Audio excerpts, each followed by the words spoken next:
This is the Cycling Over 60 podcast, Season 4, Episode 12, Dr. Kevin Smith on Functional Medicine.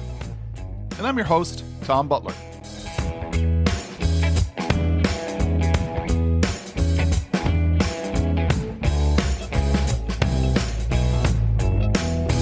Back on February 5th of 2025, I posted an episode with Garen where we talked about oval chainrings.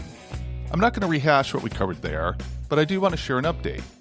I now have oval chainrings on two bikes. One is my Trek FX3, which is my run-around town bike, and the other is my new Otso Warrican. I'm hoping to get a short episode out on the Warrican soon, but that's for another day. Both bikes have a single chainring setup, and I decided to go oval because I felt like it could be a better fit for how I pedal. I actually bought an oval absolute black chainring over 6 months ago for the FX3, but I just never got around to putting it on.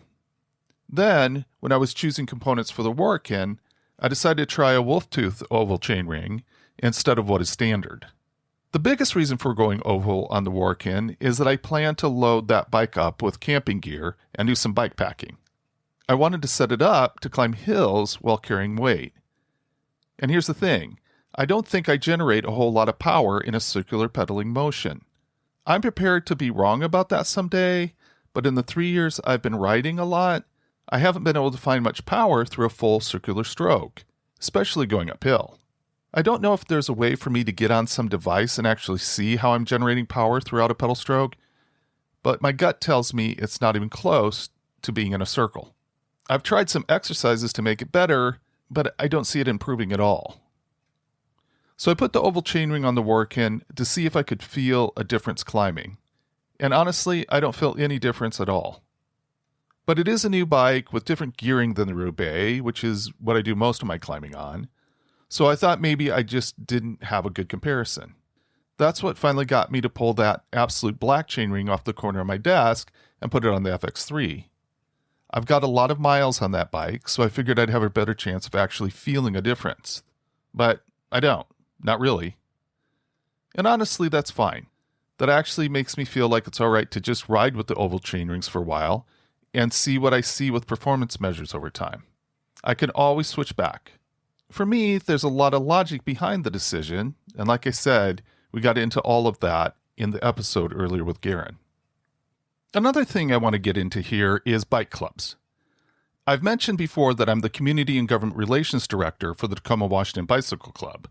I've been looking at a question lately. Does the community actually need a bike club? That's a different question from, do cyclists want to ride together? I'm looking at what's happening in American life right now. The Surgeon General declared loneliness a public health epidemic in 2023. Traditional civic clubs are collapsing.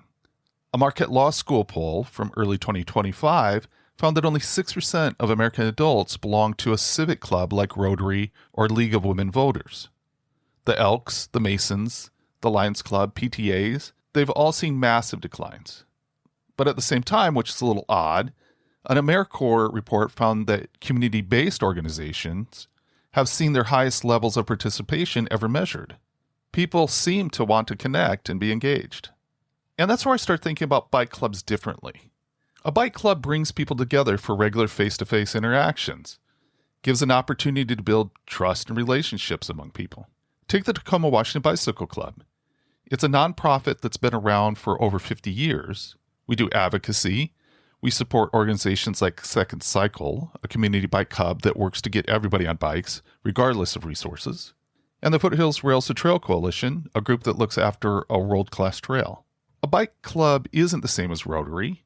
Rotary was built around community service as the primary mission. A bike club is built around a recreational activity. The civic benefit is a byproduct, not the thing on the poster. But as the old civic institutions keep disappearing, I think there's a real role for activity-based groups like bike clubs to step into some of that space. I think it just takes some intention. There's also an environmental angle that I think gets overlooked. Transportation is the largest source of greenhouse gas emissions in the U.S., 29%, and most of that comes from passenger cars.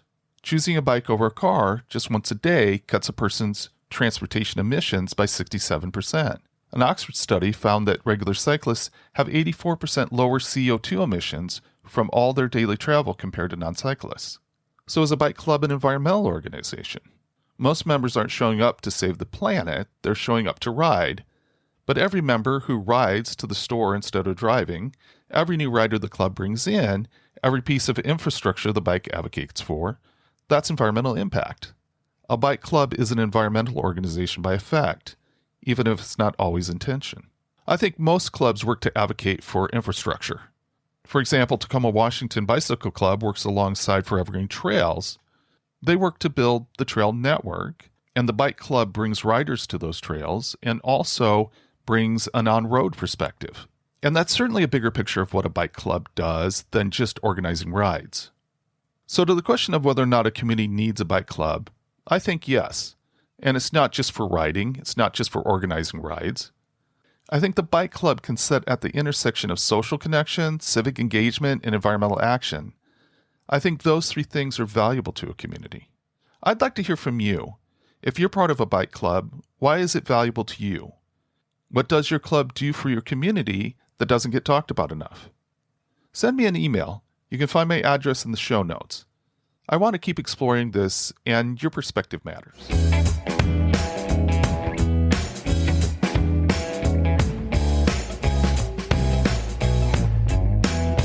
I've become very interested in the concept of functional medicine. Here's the way I see it. There are a couple types of healthcare in my mind. If I get cut and it gets infected, I want a healthcare professional that can identify what is causing the infection and eliminate it. But I also want to have a strong immune system so that my body is able to maximize its ability to fight infection. So it is that second focus, the focus on a comprehensive approach to being healthy, that I would like to get more and more information on. I was introduced to Dr. Kevin Smith, and I wanted to talk to him because of his focus on chronic conditions. I felt like his area of practice could give a great perspective on functional medicine. Here is our conversation. Thank you, Dr. Kevin Smith, for joining me on the podcast today. Thank you for inviting me. It's a pleasure to be here. Now, I wanted to have you on because you have a focus on chronic conditions. And I think there are few things that are more disruptive than like living with chronic pain. And I wanted to get your perspective on that. And I also wanted to hear from you about functional medicine. Okay. So let's start here. Would you talk about how you became interested in helping people maintain health? Okay, so I went to the Palmer College of Chiropractic in Davenport, Iowa, and I graduated from there in 2001. And when I graduated, I moved back to Pittsburgh, where I live, and I hung a shingle, and I started to help people with things that you normally associate going to a chiropractor for, like things like back pain and knee pain, neck pain, headaches, migraines, auto accidents, sports injuries. And I was pretty good at what I did, and word was getting around, and my practice was growing. But every once in a while, people would come in with some weird, mysterious problems that I could not fix using the tools that I was given in chiropractic school.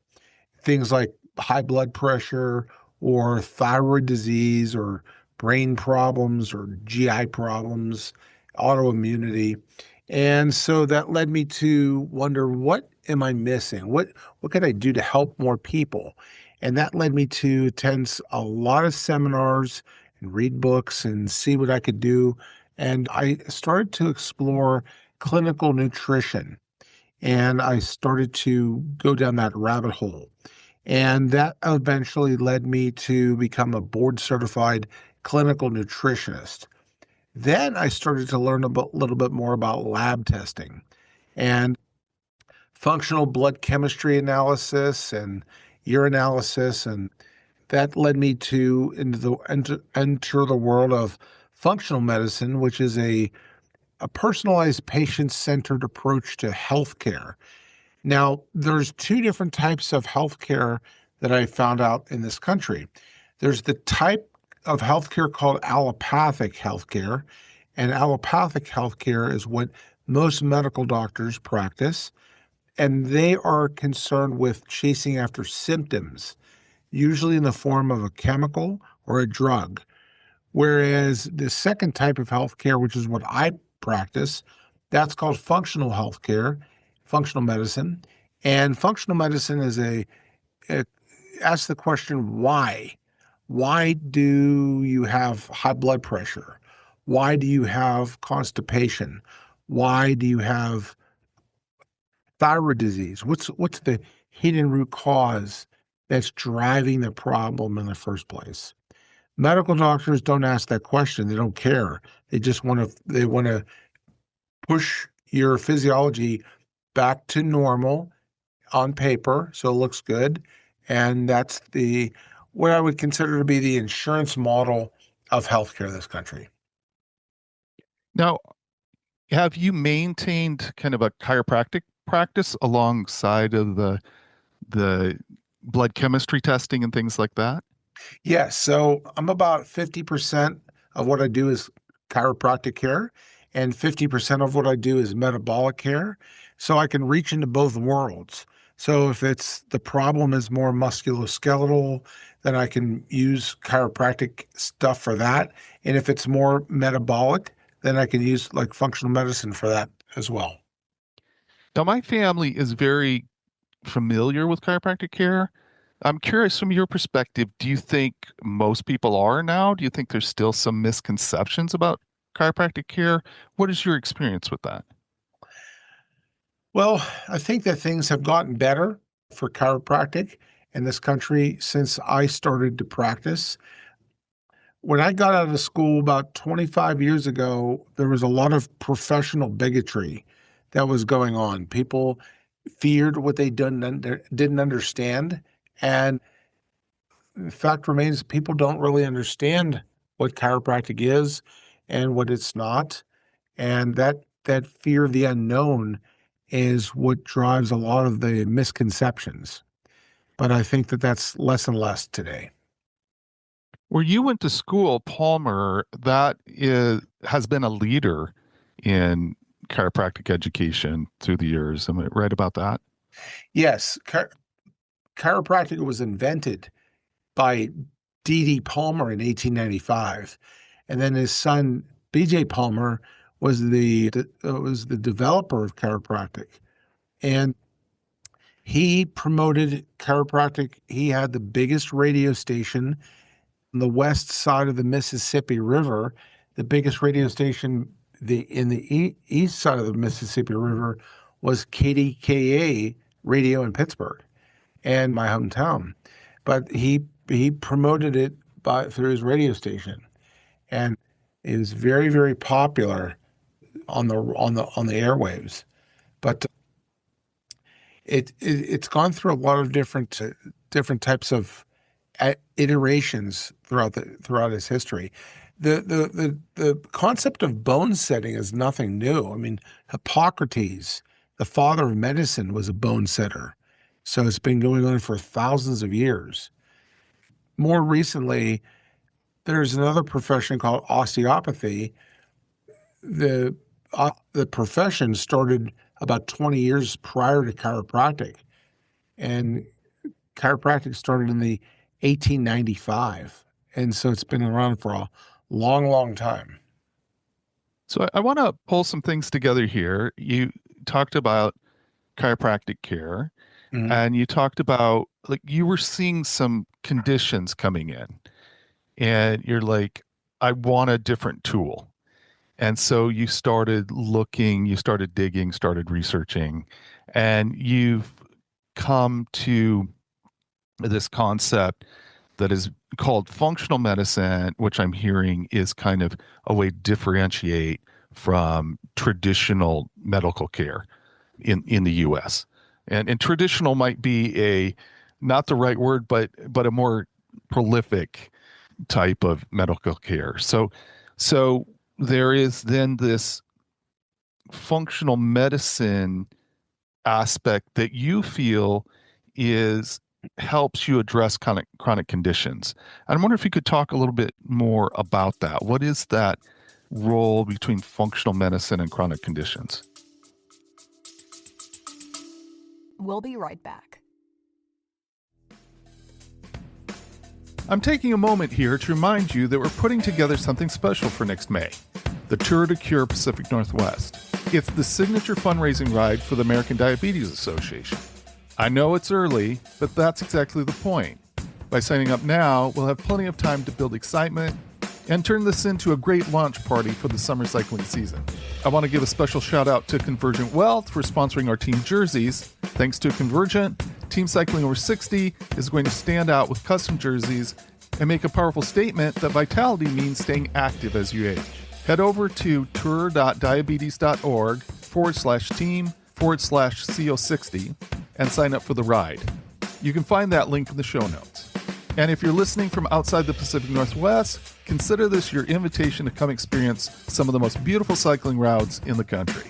It's going to be our spring celebration of everything we love about cycling and the enduring joy that it brings to our lives, no matter our age. Let's come together to make this a great event with a purpose.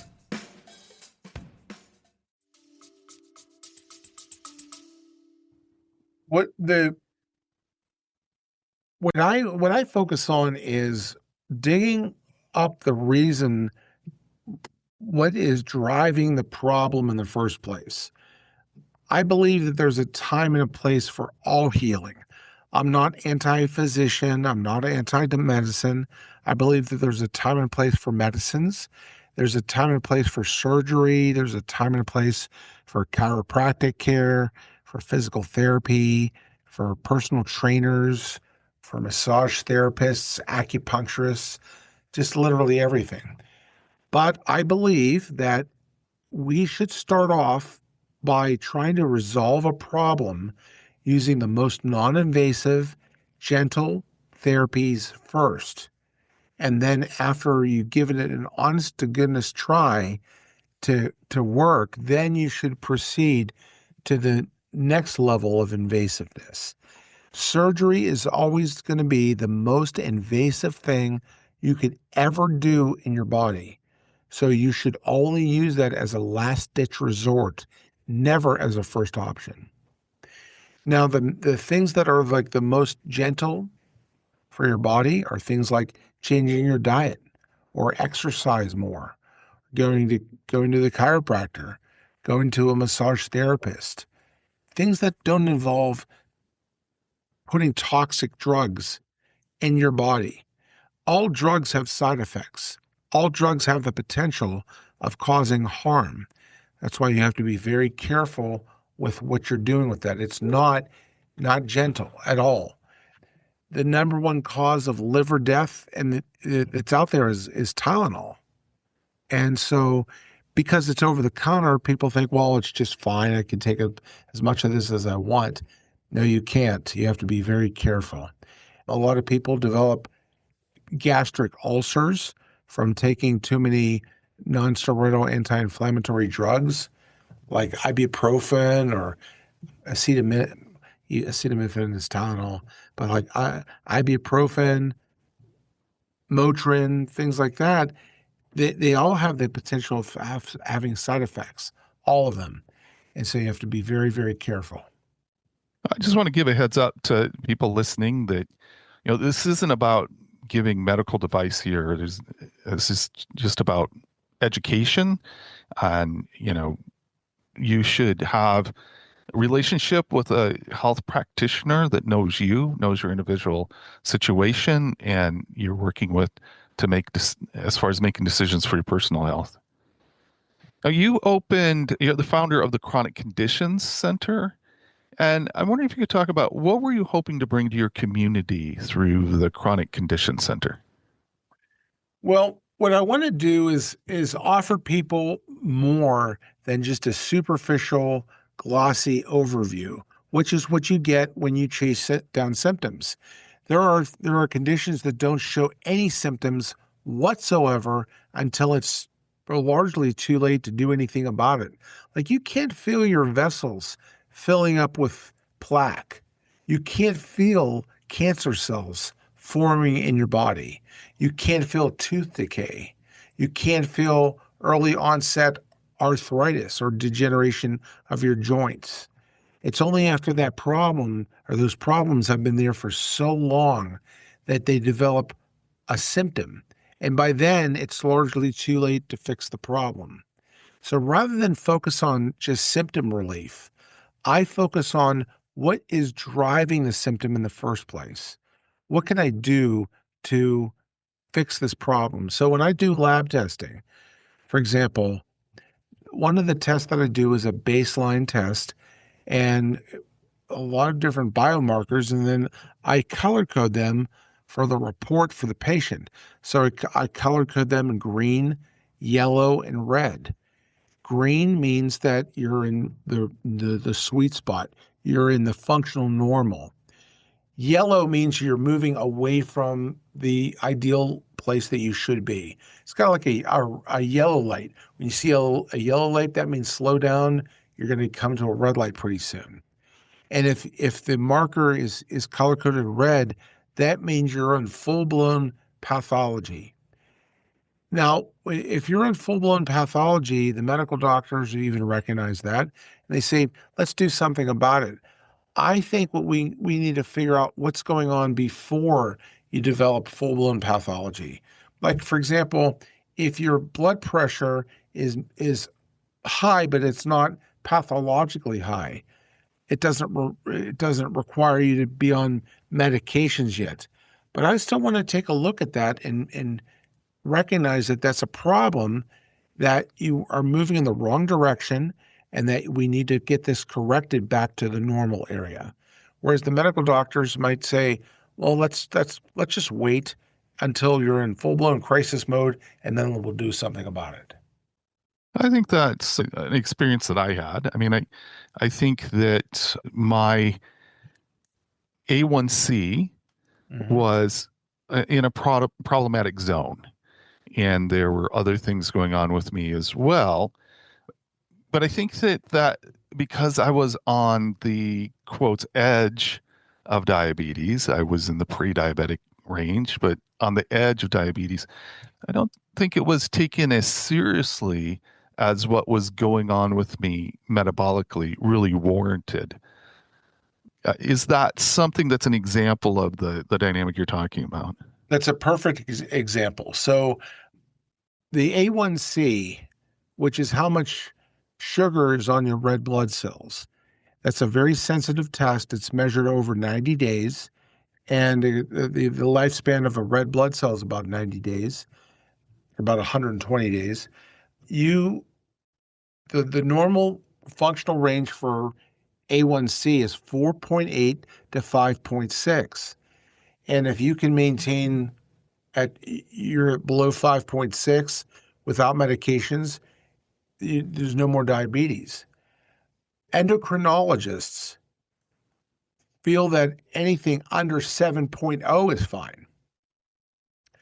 And for me, that's not acceptable. I don't want to wait until you're at 7.0 to do something about it.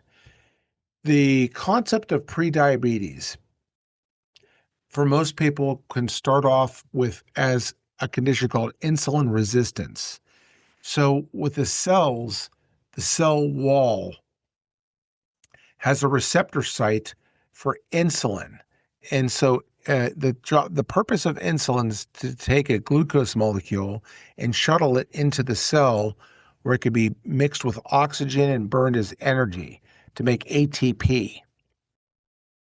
If the insulin cannot get the glucose molecules inside of this cell, that's called insulin resistance. And so what happens is that the blood sugars build and build and build and climb and climb and climb in your bloodstream until the point that you develop type 2 diabetes. So when is the best time to fix this? Is it after you get type 2 diabetes or before? Yeah, definitely before. Definitely before. So I don't want to wait until you have full-blown type 2 diabetes and you have out of control A1Cs and out of control serum glucose molecules. I want to address the problem before it becomes a full-blown chronic condition. And that's what I want to bring to my community. I want to bring a little bit more preemptive work to get everything corrected before it becomes a big problem. There's a researcher at Yale University, Dr. Gary Schulman, and he made the observation that they were seeing, this is in college students, that 50% of them were exhibiting muscle insulin resistance. And I think that's a fascinating observation. Would you be surprised to find out that 50% of the population has muscle insulin resistance? No, I wouldn't be surprised at all because one of the storage sites in your body for glucose is skeletal muscle, and the other site is your liver. Everything starts with insulin resistance and then it spirals out of control from there. So I really want to work on that. One of the reasons that the current research is showing that there's so much insulin resistance is because of the prevalence of seed oils and it causing chronic inflammation. And the cell walls cannot do their job as nature had intended to. So there was a big push to remove or eliminate seed oils from restaurants and from foods and all that kind of stuff. So anything that you can do to decrease your levels of chronic inflammation is going to help you with insulin resistance to your body. Uh, yeah, you bring up inflammation, and when we talk about chronic conditions, I think there's a lot of things that people are familiar with, like arthritis, for example, Yep. is a chronic condition. But it seems like there's so many things that are linked to inflammation that, that kind of this systemic inflammation is a huge chronic problem. Well, every disease that we know about has chronic inflammation written all over it. So if you look at arthritis, the word anything that ends in itis means inflammation of. So arthritis is inflammation of the joints. Hepatitis is inflammation of the liver. Dermatitis is inflammation of the skin. Laryngitis is inflammation of the voice box, and so on.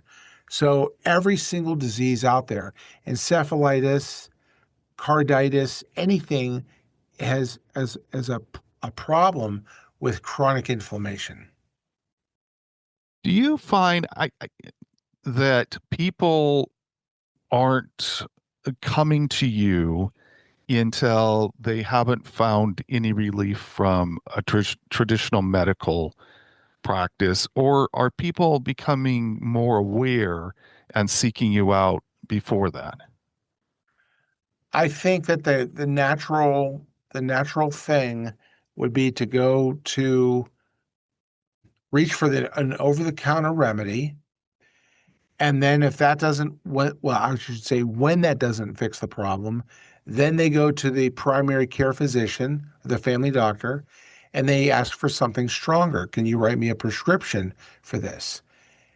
The thing that separates me again from what they do is that they're just focusing on alleviating symptoms using a glossy overview of the problem. They're not really digging too far down to figure out what is driving the problem in the first place. Is it due to anemia? Is it due to blood sugar problems? Is it due to cortisol issues that drive your autonomic nervous system? Is it due to sex hormone imbalance?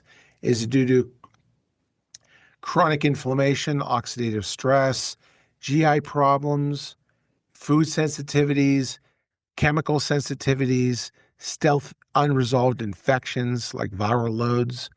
What could be the, the root cause of the problem, and how can I identify exactly what those are?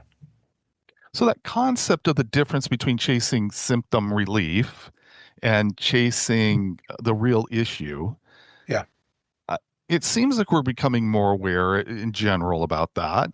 Do you think we're a long way from really embracing that concept as a nation, or do you think we're close to that kind of winning out over the symptom relief? That's a great question. I believe that as a people, we are still obsessed with medications And every time you turn on the TV, what are you going to see? A drug ad on TV.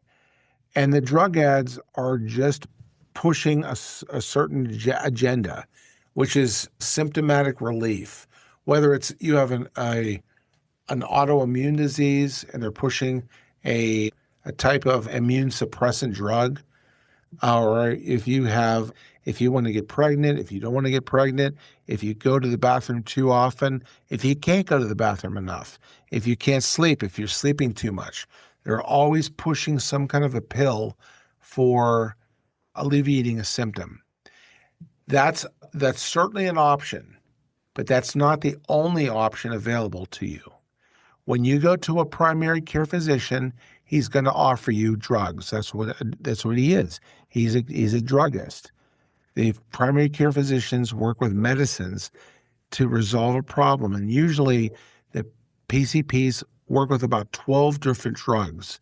And if you can't be resolved by one of them, then he's going to refer you down the street to his golf buddy who works with another set of 12 drugs, and so on and so forth.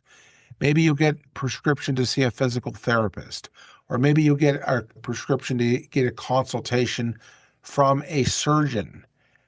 But it's basically the same thing no matter who you are.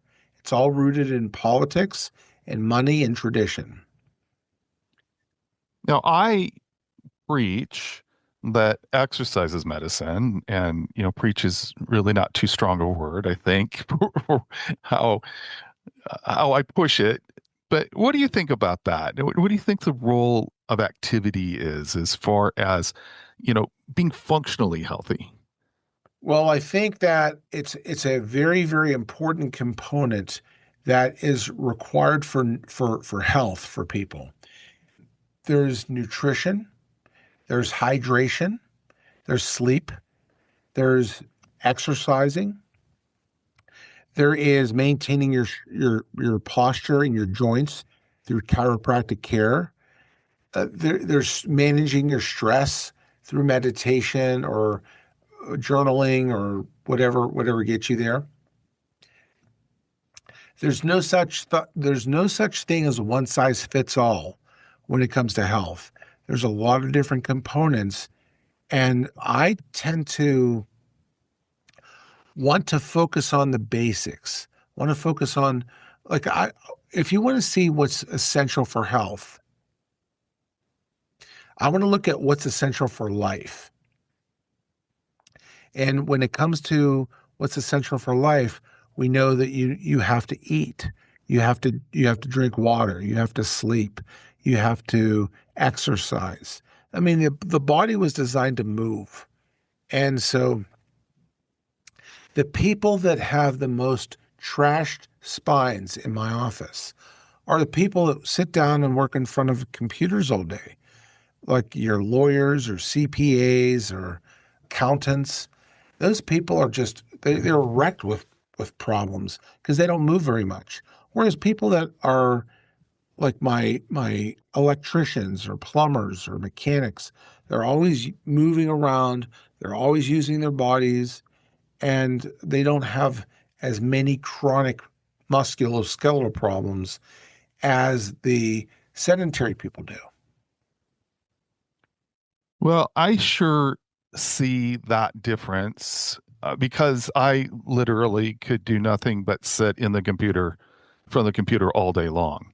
Yeah. And so, the way that I feel is so much different if I do that. And, I just, now that I'm active, it just is different on so many levels. I'm curious if you have some things in the nutrition realm. Do you have some things that you particularly would like to steer people away from as far as what they're putting in their body? Absolutely. So the standard American diet or the SAD diet rel- has is too loaded with ultra processed foods.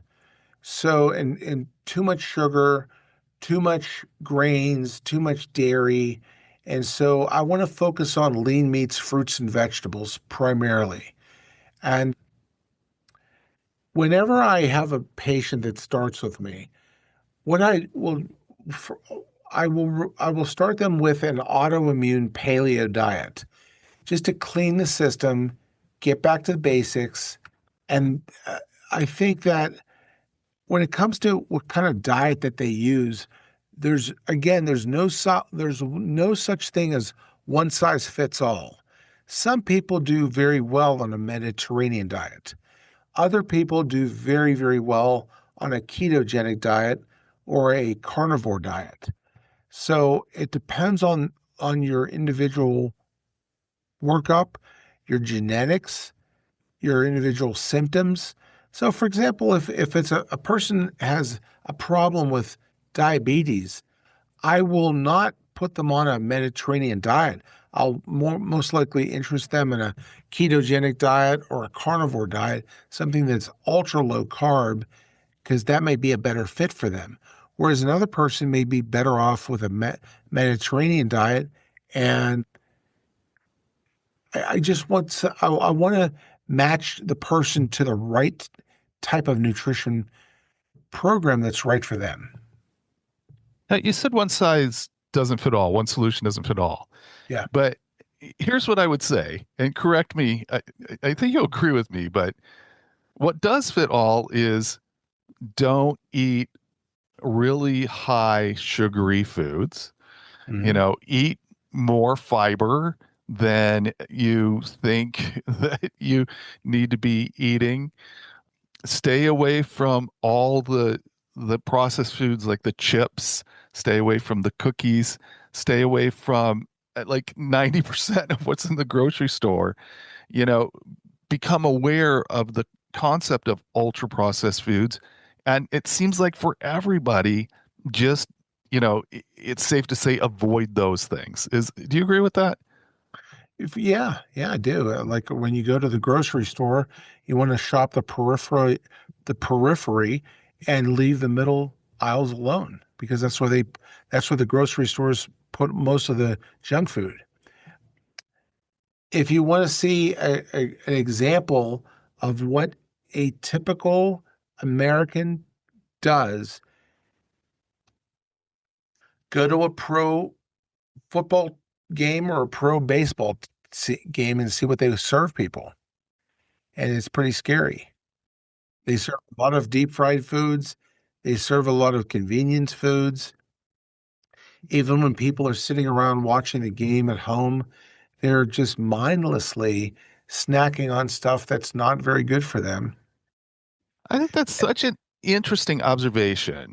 They're serving that food in that environment for a reason.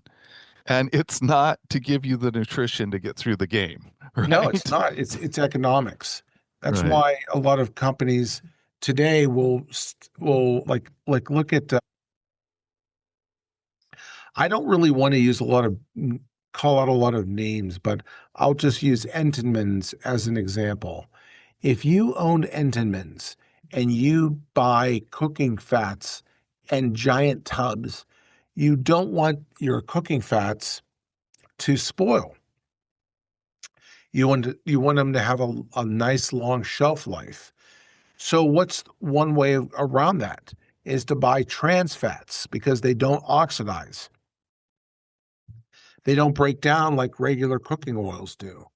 And so they buy a lot of trans fats, not because it's healthy for you, but because it's cheaper for them, which means that their profit margin is bigger. The same thing with Nabisco, the same thing with any type of brand name baked good that you see sold in a grocery store. It's all driven by economics. It's not driven by what's in your best interests.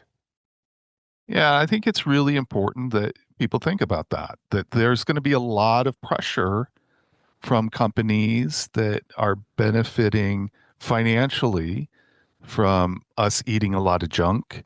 They're finding things that people want to eat. They're finding things that I would say even there's at least an emotionally addictive element to them. And so to eat healthy is kind of swimming against that current of influence. Yeah, I agree. I think that that's one of the things that the food industry and the pharmaceutical industry have in common. Neither of them care one iota about you and your health. They care about their shareholders. They care about profitability and economics. And so that's why they make these decisions for what they do. The pharmaceutical industry spends $12 billion a month on TV ads so you can talk to your doctor to see if blankety blank drug is right for you all the time.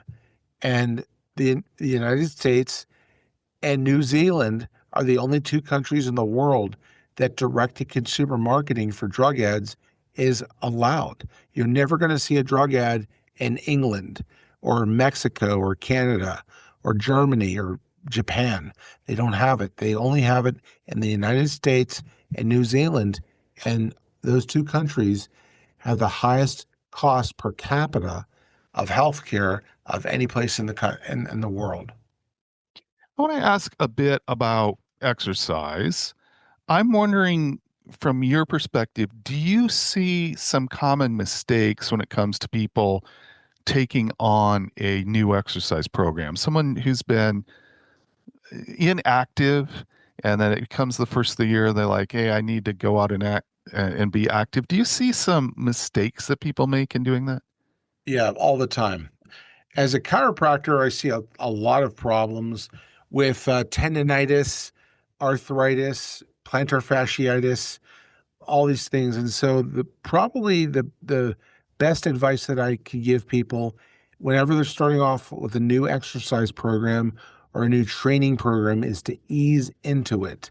Be patient, take your time, very slowly incorporate that stuff into your routine and gradually build your your time, the build up the level of intensity or the weights if you're doing resistance training is to build the resistance very, very slowly. But people are very impatient and they want instant gratification and they want fast results. And as a result, then they tend to hurt themselves.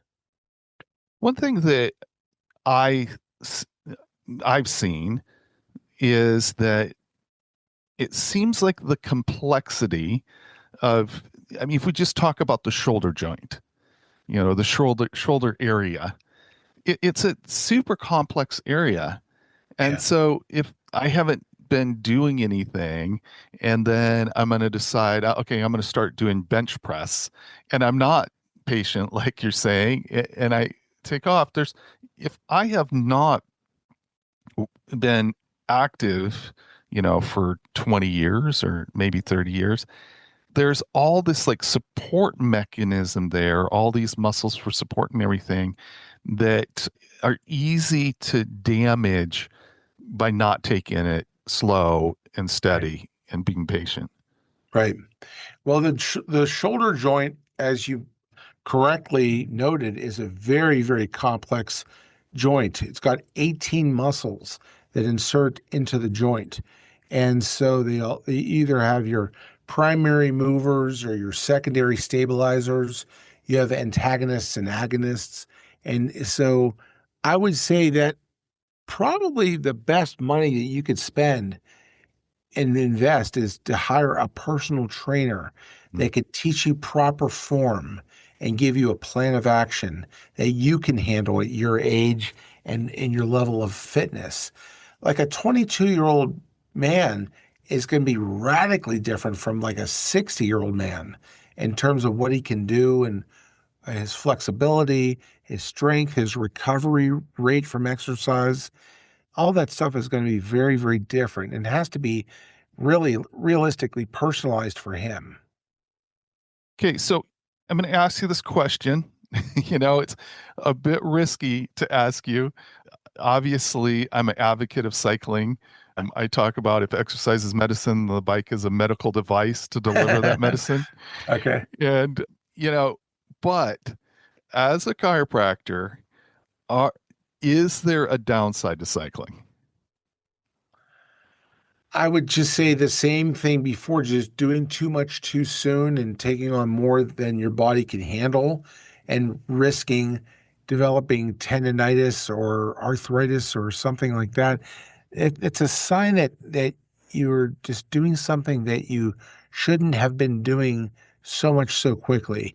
A lot of the movements that we have first started when we were learning how to roll over and crawl and stand and sit and run and all that kind of like primitive movements.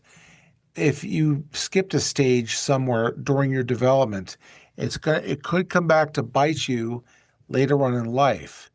So I think that the best thing you can do is to hire a professional to evaluate what you can do, what you can't do. There's there's a, a technique called functional movement screens that a lot of physical therapists can do, and they can find out what's your level of fitness, what's your level of flexibility, where are you prone to injury. So if you have a scoliosis, that could lead to joint problems in your spine if you overload them. And I think that, oh, go ahead. I was going to say cycling is a very non-invasive type of exercise. It's not like running where you're constantly pounding your joints against the pavement, and that can really screw you up. I think that cycling or swimming are two of the fundamental exercises that I would recommend for people of all ages. One thing you talked about is getting some advice. And I found that a professional bike fit, while it can be expensive, was incredibly valuable to me because I was not in a good position, when I first bought my bike, my first bike, and I rode in that position over and over again, for hours and hours. And then having the professional bike fit, it was like, oh, okay, this is how different a bike that actually fits me feels. And I felt like that was incredibly important for not repeating stress in a position that wasn't friendly. So what you're kind of talking about is the area of ergonomics.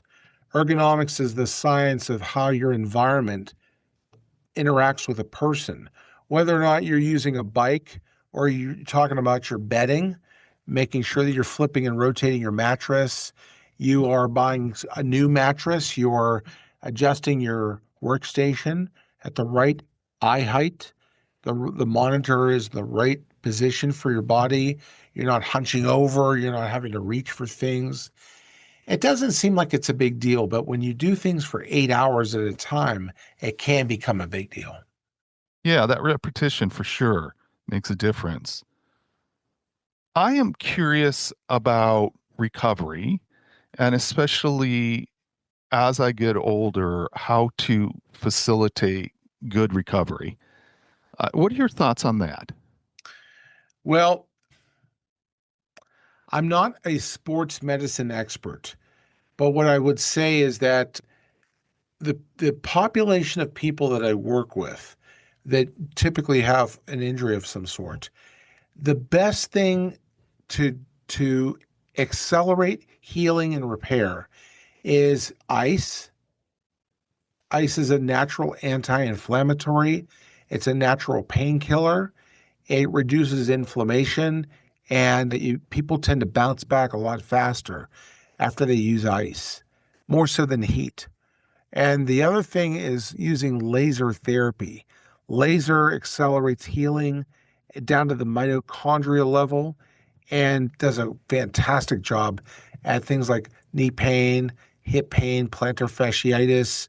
And I know that a lot of those problems plague a lot of cyclists.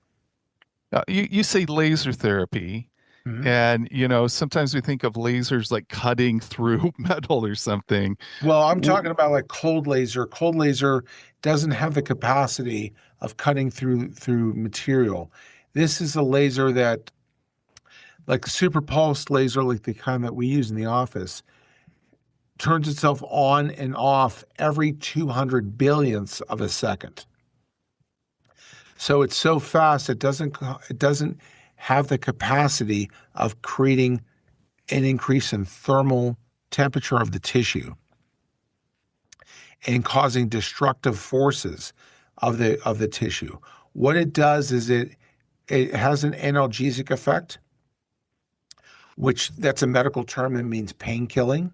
It reduces swelling, it reduces inflammation, and it causes a process to occur called photobiostimulation. Photo meaning light, bio meaning living tissue, and it stimulates the mitochondria of the cells to make more energy to repair and to heal at a very, very accelerated rate. A lot of people that have been involved with car accidents, sports injuries, even bicycle injuries can benefit greatly from using a super pulse cold laser. Now, is that something that you're always going in and having a treatment done to you, or is that something you could find to do at home? How's that accessible? Well, you could do it at home, I guess. The laser that I have is $20,000. So Okay. if you want to invest that kind of money, I guess you could do it. Right. But it's different from, say, like an electronic therapy, like a TENS unit. Mhm. That is using electronic current to numb up the tissues. This is using light therapy that penetrates below the surface of the skin to the target tissue. And certain wavelengths of light can penetrate at different depths below the surface of the skin. So if you ever see a rainbow, you notice that there's different colors of visible light. There's blue, there's purple, there's green, there's red. So blue light can penetrate 2 millimeters of depth below the surface of the skin. If it's red light, it could penetrate about 20 millimeters below the surface of the skin. If it's infrared light, it could penetrate up to 100 millimeters below the surface of the skin. So you want to get to the target tissue, the tissue that's causing some kind of a problem, whether it's a joint. I mean, if it's your hips or your lumbar spine, that's a pretty thick area. It has to go pretty far down to arrive at the target tissue to create an effect for there. If it's only going to go very superficial, it can't do its job. I read someplace that lower back pain Mhm. is the leading cause of disability worldwide. Do you, I imagine you see that. What are your It, thoughts about it, lower it, back pain? that kind of statistic wouldn't surprise me. There's so many people that have low back issues, they have pelvic issues, they have tailbone issues. If you're doing a lot of sitting down, you're putting a lot of mechanical stress on that area. Some authors have opined that Homo sapien was not designed for sitting. We never sat, we squatted around the campfire, and we laid down to sleep, but not really doing a lot of sitting. In fact, that has created a lot of interest in standing desks. People to go up to their desk where their computer is, and they stand and do their work while they're in the standing position. I haven't done that, but yeah, it's like one of those things that I think I should be investigating, because when I do a lot of writing, I'm spending a lot of time in a chair. So, and I'm feeling it right now just talking to you. So, Yeah. I bring that out with everybody. okay. Now, one thing that you focus on is migraines. Yeah. And I feel very fortunate that I don't suffer from migraines. And I've known several people who get hard when they experience migraine pain. And it's a huge subject, but are there some things that you'd like people to know about migraines? There's a lot of different reasons why people get migraines or headaches. One of the most undiagnosed or misdiagnosed problems is called a cervicogenic headache. And a cervicogenic headache, meaning cervical, meaning the neck, and Genesis is the first book of the Bible. So that means that it originates in your neck. Now, the spinal nerves that leave the neck area are the ones that can go up into the head.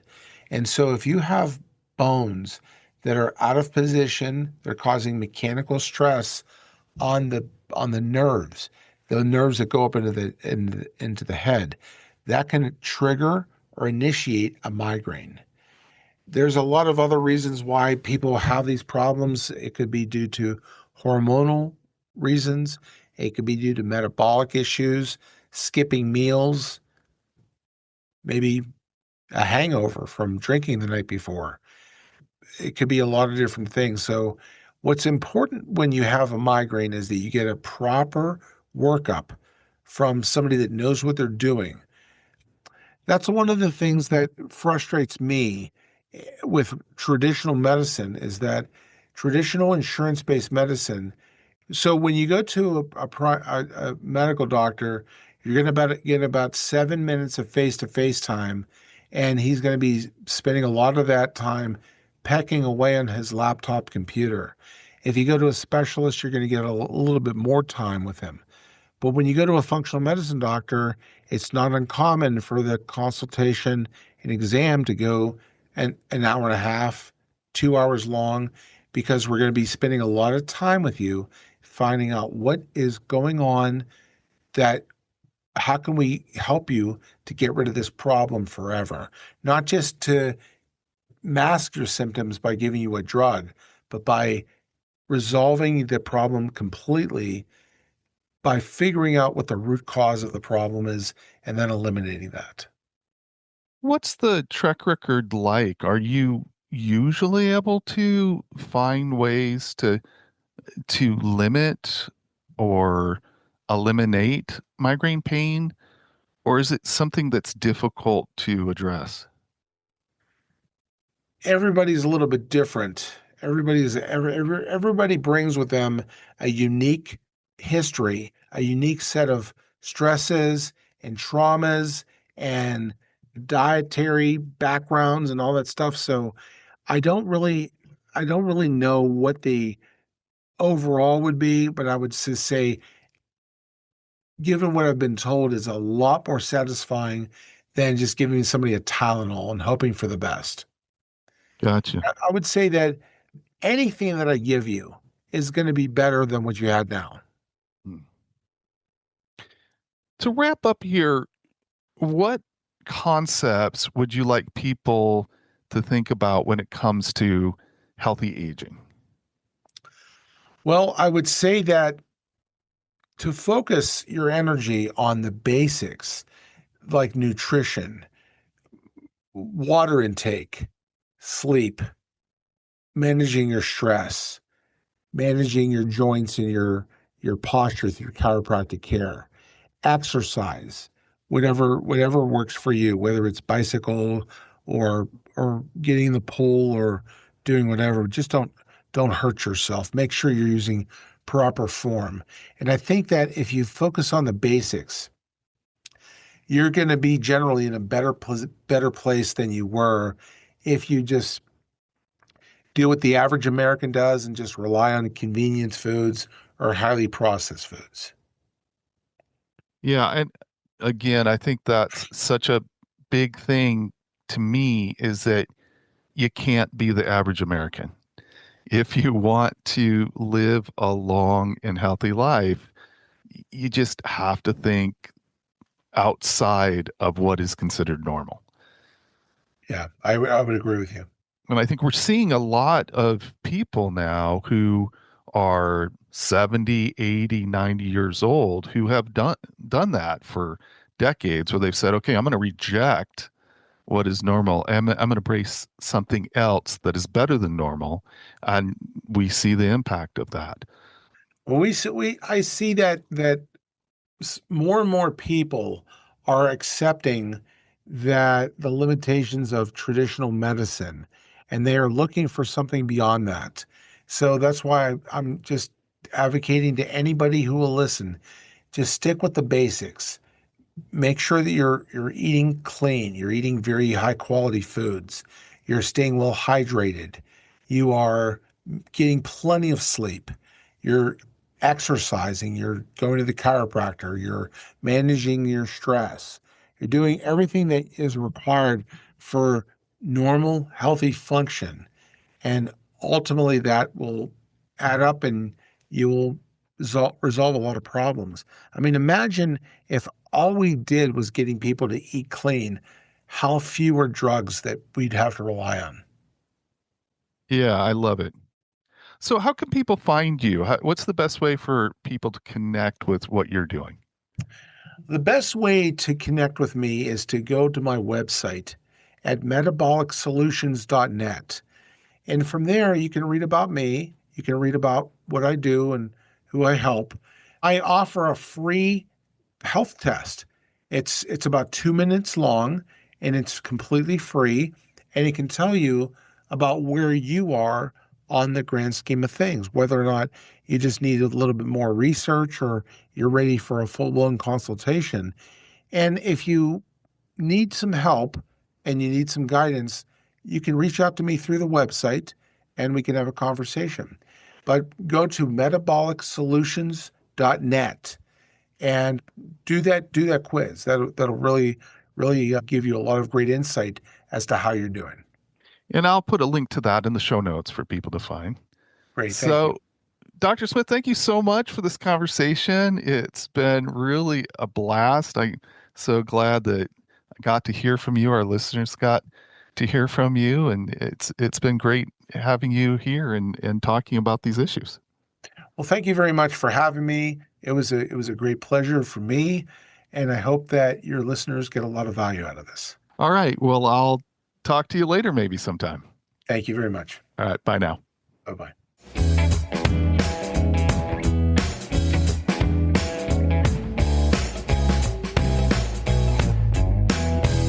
The conversation about inflammation was the part that I was the most happy to hear. He said every chronic disease that we know about has an inflammatory element to it. To me, that's a powerful statement. I hear that as the link to inflammation is something worth knowing everything I can about. For me, inflammation has shut down my rides. When I tried to ride across Washington State, I only made it 2 days. That was because of bursitis. It was a very painful display of the power of a small bit of inflammation. You can expect more information about reducing systemic inflammation in episodes to come. I hope my journey to pursue answers that work for me will also be useful to all of you.